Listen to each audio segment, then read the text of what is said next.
வந்து நிறைய செய்துட்டு இருந்தாங்க. என்னுடைய குரு டாக்டர் ராஜகோபால் ஐயர்னு சித்த மருத்துவர் ஒருத்தர். அவருடைய ஐயர் அவர் வந்து தான் எனக்கு பழக்கத்தை இன்னும் நிறைய ஊக்குவித்து நிறைய மருந்துகள் அரைக்கிறது, கல்வத்தில் போட்டு அரைக்கிறதுக்கு எல்லாம் செய்து பழக்கம் பண்ணார். செந்தூரம் பஸ்பம் இதெல்லாம் செய்கிற மாதிரி அரைச்சி இது பண்ணார். இப்போ நாளடைவில் இப்போ என்ன ஆகிப்போச்சு, எல்லா கம்பெனிலையும் வந்து எல்லா மருந்தும் வந்துடுது. பட் அது சூர்ணமாக இருந்தது இப்போ டேப்லெட்டாக ஆகிட்டாங்க. எல்லாத்தையுமே டேப்லெட் ஆகிட்டாங்க. வாயில் போட்டு தண்ணி ஊற்றிக்கின்னு போ அப்படின்றது. தேன் அது இது நெய் என்னென்ன கடங்கலமோ அதெல்லாம் கலந்து இது பண்ணிட்டு போயிடுவாங்க. அந்த காலத்தில் தேன் நெய்லாம் கலந்து சாப்பிடலாம். இன்னைக்கு மாத்திரை மட்டும் போதும். ஆமாம், அது தேன் நெய்யில் சாப்பிடணும் அதெல்லாம் கலந்துடுறாங்க. அந்த மாத்திரை செய்யும் போதே கலந்துடுறாங்க, கலந்து அதில் செய்துடுறாங்க. எல்லாமே டேப்லெட் ஆகிப்போச்சு, எல்லாமே கம்பெனிகள் ஆகிப்போச்சு. சித்தா கம்பெனிகள் அங்கேருந்து தருவிச்சுக்கிறது தான், வாங்கிக்கிறது தான். ஒரு சில மருந்துகள் மட்டும் செய்கிறது. நீலவேணின்னு ஒரு மாத்திரை அலர்ஜிக்கு. அந்த அலர்ஜிக்கு வந்துட்டால் நீலவேணின்னு இந்த வெள்ளரிக்கம் பூ மிளகு இது ரெண்டுத்தையும் சமையடியாக கலந்து அதை மருந்து அரைக்கணும். இது எந்த ப்ராசஸ்லேயும் இல்லை அங்கே. இது வாயடி வழியாக வர முறை. அது 2 மாத்திரை கொடுத்தாவே அந்த அலர்ஜிலாம் சரியாயிடும். அது என்ன மாதிரி அலர்ஜிகள்லாம் தீர்க்குது? கம்ப்ளீட் எந்த உடம்புல எத்தனை ஸ்கின் டிசீஸான அலர்ஜி, உடனே பட்டப்பட்டியாக வீங்கிறது போகிறது வர்றது எல்லாத்துக்கும், விஷக்கடி மாதிரி இருக்கிற அலர்ஜி இந்த இதுக்கெல்லாம் சரியாயிடும். தோல் அரிப்பு தோல் அரிப்பு எல்லாத்துக்கும் சரியாயிடும்.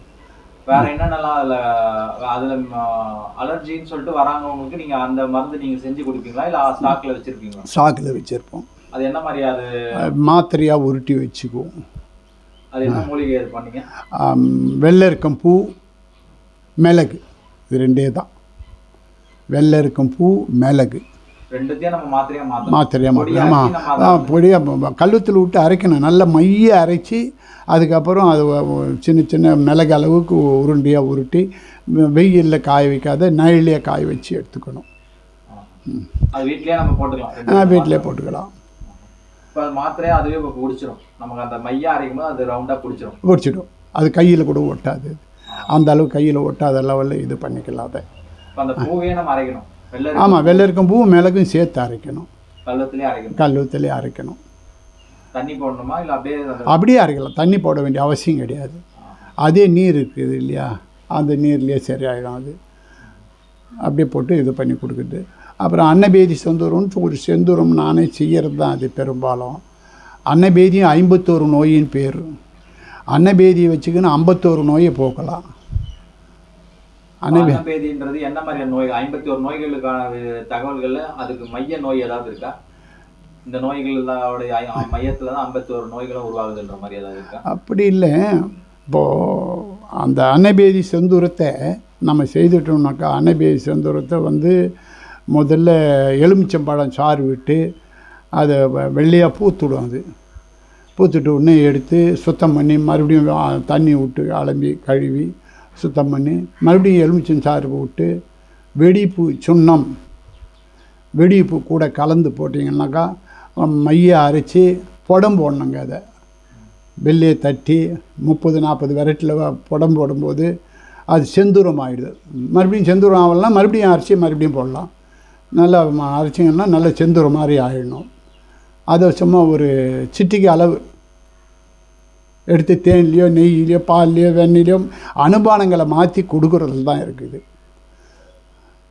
இப்போ அதிகமாக உதிரப்போக்கு இருக்குது, ப்ளீடிங் அதிகமாக போகுது அப்படின்னா வாழைப்பழத்தில் கொடுத்தா கையில் பிடிச்ச மாதிரி நின்றுடும்.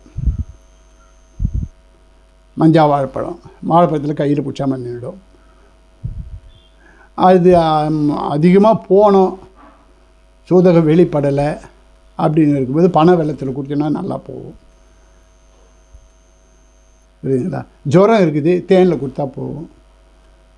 அளவு கொஞ்சம் குறைச்சி குழந்தைங்களுக்கு கூட கொடுக்கலாம் ஜுரம் இருந்தால்.